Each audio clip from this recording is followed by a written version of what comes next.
নমস্কার, হাই নিউজে সকলকে স্বাগত। সঙ্গে রয়েছে আমি রিম্পি। শুরু করছে নিউজ টুডে। শুরুতে চোখ রাখবো আজকের হেডলাইন্সে।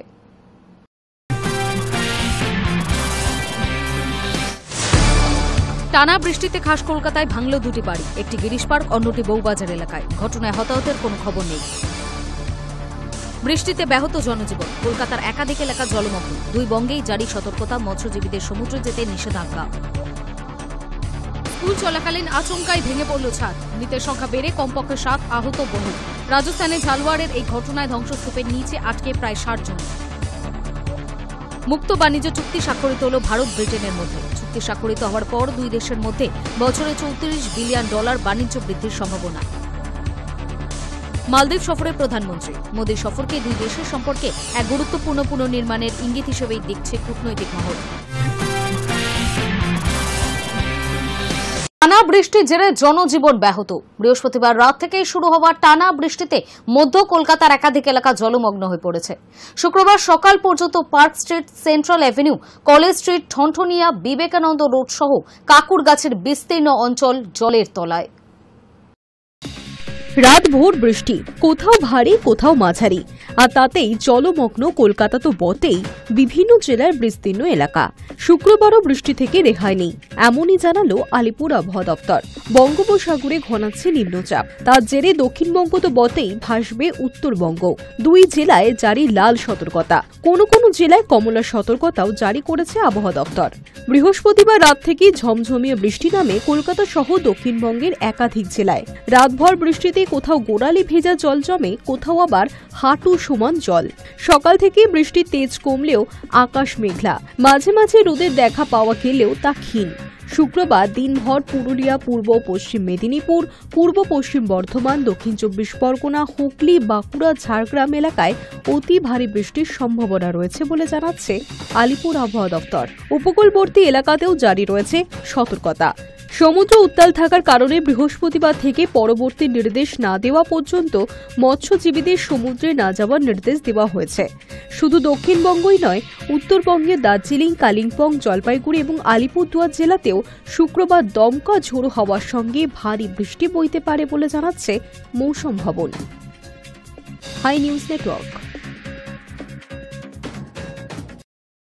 শীঘ্রই পশ্চিমবঙ্গে আসছেন রাষ্ট্রপতি দ্রৌপদী মুর্মু। আগামী 30 ও 31 জুলাই 2 দিনের সফরে আসবেন তিনি। সূত্রের খবর, 30 জুলাই দুপুরে বায়ুসেনার বিশেষ বিমানে কলকাতা বিমানবন্দরে নামবেন তিনি। কলকাতা বিমানবন্দরে নামার পর ভারতীয় বায়ুসেনার MI-17 কপ্টারে কল্যাণীর BSF হেলিপ্যাডে নামবেন রাষ্ট্রপতি। দুপুর 1:20 নাগাদ পৌঁছাবেন তিনি। সূত্রের খবর, কল্যাণী এমসে প্রথম সমাবর্তন অনুষ্ঠানে মুখ্য অতিথি হিসেবে উপস্থিত থাকবেন রাষ্ট্রপতি দ্রৌপদী মুর্মু। অনুষ্ঠানের জন্য ইতিমধ্যে যাবতীয় প্রস্তুতি শুরু হয়ে গিয়েছে। এমসের অনুষ্ঠান সেরে ফের MI-17 কপ্টারে কলকাতা ফিরবেন রাষ্ট্রপতি। কলকাতা বিমানবন্দর পৌঁছে সেখান থেকে সড়ক পথে যাবেন দক্ষিণেশ্বর কালী মন্দিরে। সূত্রের খবর, দক্ষিণেশ্বরে আরতি দেখবেন ও পুজোও দেবেন রাষ্ট্রপতি। সেই জন্য ইতিমধ্যেই মন্দির কর্তৃপক্ষ, প্রশাসন সফরের প্রস্তুতিতে ব্যস্ত রয়েছে। সন্ধ্যার পর রাজভবনে ফিরবেন রাষ্ট্রপতি।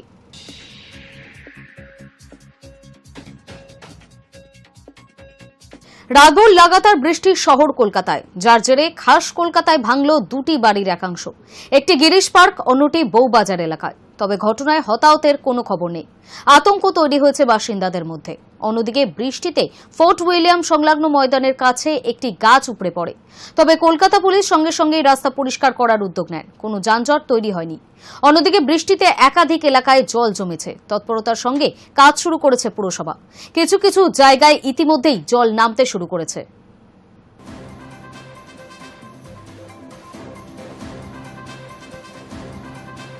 জনসংযোগ বাড়াতে এবং আরও বেশি করে নাগরিক পরিষেবা প্রদান করার উদ্দেশ্যে আগে নতুন সরকারি কর্মসূচি ঘোষণা করেছেন বাংলার মুখ্যমন্ত্রী। আগামী 2 আগস্ট থেকে শুরু হওয়া এই কর্মসূচি নিয়ে এবার পঞ্চায়েত ও বিধানসভার জনপ্রতিনিধিদের উদ্দেশ্যে বিশেষ ঘোষণা করল নবান্ন। আগামী 2 আগস্ট থেকে আমার পাড়া আমার সমাধান কর্মসূচিতে বাংলার 80,000 বুথে শুরু হওয়া ক্যাম্পে মূলত সরকারি আধিকারিকরা থাকবেন, এমনটাই নির্দেশ দিয়েছিলেন মুখ্যমন্ত্রী মমতা বন্দ্যোপাধ্যায়। তারাই গ্রাম বা পাড়ার বাসিন্দাদের বিভিন্ন সমস্যার সমাধান করার নির্দেশ পেয়েছিলেন। কিন্তু এবার শুধু তারাই নন, বুধবার নবান্ন থেকে সমস্ত জেলা শাসকদের সঙ্গে ভার্চুয়াল বৈঠকে মুখ্য সচিব মনোজ পন্থের নির্দেশ, ওই সমস্ত ক্যাম্পে নিয়মিত হাজির থাকতে হবে পঞ্চায়েত ও বিধানসভার জনপ্রতিনিধিদেরও। বুধবারের ভার্চুয়াল এই বৈঠকে মূলত জোর দেওয়া হয় এলাকার সমস্যার সমাধান ও প্রান্তিক স্তরে উন্নয়নের কাজের উপর। পঞ্চায়েত সদস্য, সমিতির সভাপতি, জেলা সভাধিপতি, বিডিও, পঞ্চায়েত দপ্তরের আধিকারিক থেকে শুরু করে পঞ্চায়েত প্রধান, বিধায়কেরাও উপস্থিত থেকে কাজ দেখভাল করবে। সেই মর্মে নির্দেশ দেওয়া হয়েছে, তাদের সঙ্গে পরামর্শ করে কাজের তালিকা তৈরি করে গুরুত্ব অনুযায়ী অগ্রাধিকার দিতে হবে। 26 নির্বাচনের আগে ছোট ছোট স্তরে জনসংযোগ বাড়াতে এবং আরও বেশি করে নাগরিক পরিষেবা প্রদান করার উদ্দেশ্যে এরই মধ্যে নতুন সরকারি কর্মসূচি ঘোষণা করেছেন বাংলার মুখ্যমন্ত্রী। মঙ্গলবার নবান্ন থেকে আমার পাড়া আমার সমাধান নামে একটি প্রকল্পের কথা জানিয়েছিলেন তিনি। গোটা কাজ দেখভালের জন্য মুখ্য সচিবের নেতৃত্বে টাস্ক ফোর্স করে দেওয়া হয়েছে। তিনি জেলায় জেলায় আলাদা আলাদা টাস্ক ফোর্স করে দেবেন। বুথ স্তরে কাজ হবে এই কর্মসূচির মাধ্যমে। আসন্ন বিধানসভা নির্বাচনের আগে নাগরিক পরিষেবার কাজ অসমাপ্ত রাখতে চাইছে না শাসক শিবির। বাংলায় ফের তৃণমূল সরকার গঠনের লক্ষ্যে এটাই শাসক শিবিরের মূল অস্ত্র হতে চলেছে বলে মনে করছেন অনেকেই। High News network.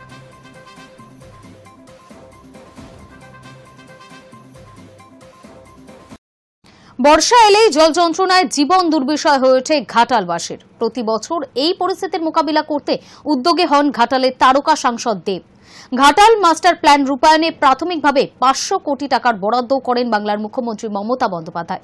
চলতি বাদল অধিবেশনে সাংসদ দেবের প্রশ্ন, কেন্দ্র কেন এর জন্য কোনো অর্থ বরাদ্দ করল না? এই প্রশ্নে কেন্দ্রীয় জলশক্তি মন্ত্রকের প্রতিমন্ত্রী রাজভূষণ চৌধুরীর জবাবে ক্ষুব্ধ সাংসদ দেব। ঘাটাল মাস্টার প্ল্যান রূপায়ণে কেন্দ্র দায়সারা মনোভাব নিয়ে চলেছে, তা স্পষ্ট করেছেন ঘাটালের তৃণমূল সাংসদ দেব। চলতি বাদল অধিবেশনে ঘাটাল মাস্টার প্ল্যান নিয়ে সংসদে দাঁড়িয়ে দুটি প্রশ্ন করেন তিনি।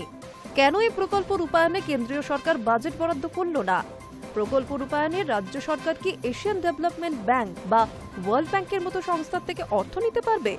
মূলত এই দুটি প্রশ্নই করেছিলেন দেব। আর সেখানেই লিখিত জবাবে কেন্দ্রীয় জলশক্তি মন্ত্রকের প্রতিমন্ত্রী রাজভূষণ চৌধুরী জানিয়েছেন, এই প্রকল্প রূপায়ণে যে শর্ত পূরণ করতে হয় তা রাজ্য করেনি। মন্ত্রী আরও জানান, প্রকল্পটির বিনিয়োগের ছাড়পত্র 2021 থেকে 2026 এই 5 বছরের জন্য, কিন্তু ঘাটাল মাস্টার প্ল্যানটি বন্যা নিয়ন্ত্রণ প্রকল্পের অন্তর্ভুক্ত করা হয়নি, কারণ এই প্রকল্পের জন্য কেন্দ্রের 300 কোটি বাজেট বরাদ্দ রয়েছে। শুধু সেই রাজ্যগুলির জন্য প্রকল্প গ্রহণযোগ্য হবে যারা প্রকল্পটি ফ্লাড প্লেন জয়েনিং এর আদেশের বাস্তবায়ন করছে। তবে কেন্দ্রীয় প্রতিমন্ত্রীর এহেন জবাবে ক্ষোভ প্রকাশ করেছেন তারকা সাংসদ দেব। পাশাপাশি তার দাবি, আগে একাধিকবার এ নিয়ে তৃণমূল সাংসদ দেবের আবেদনে কেন্দ্র সাড়া না দেওয়ায় এই মুহূর্তে রাজ্য সরকার নিজের খরচে ঘাটাল মাস্টার প্ল্যান বাস্তবায়নের কাজ করছে। Hi News network.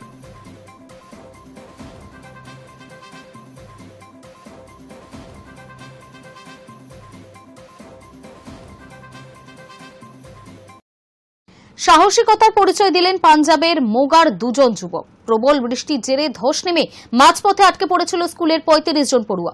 পিছনে ছিল ভয়াবহ স্রোত। এই অবস্থা থেকে তাদের উদ্ধার করলেন তারা। মানব সেতু তৈরি করে পড়ুয়াদের কার্যত প্রাণে বাঁচালেন দুই যুবক।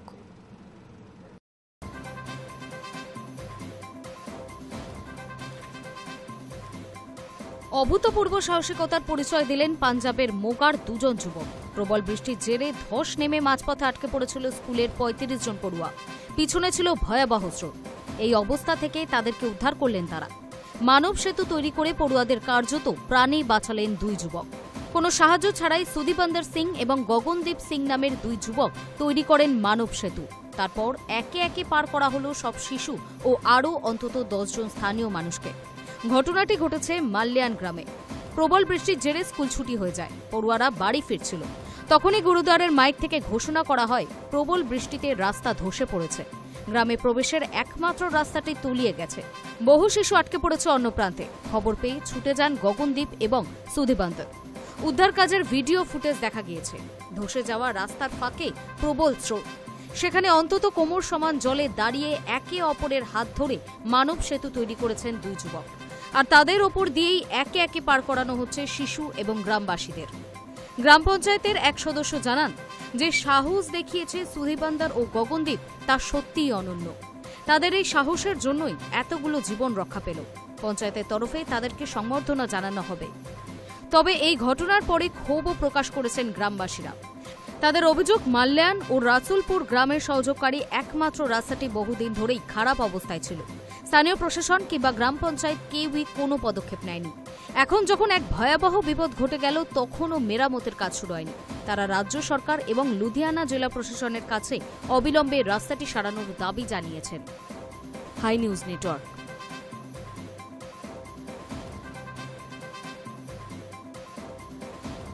সময় এখন একটা বিরতির, ফিরে আসছে বিরতির পর।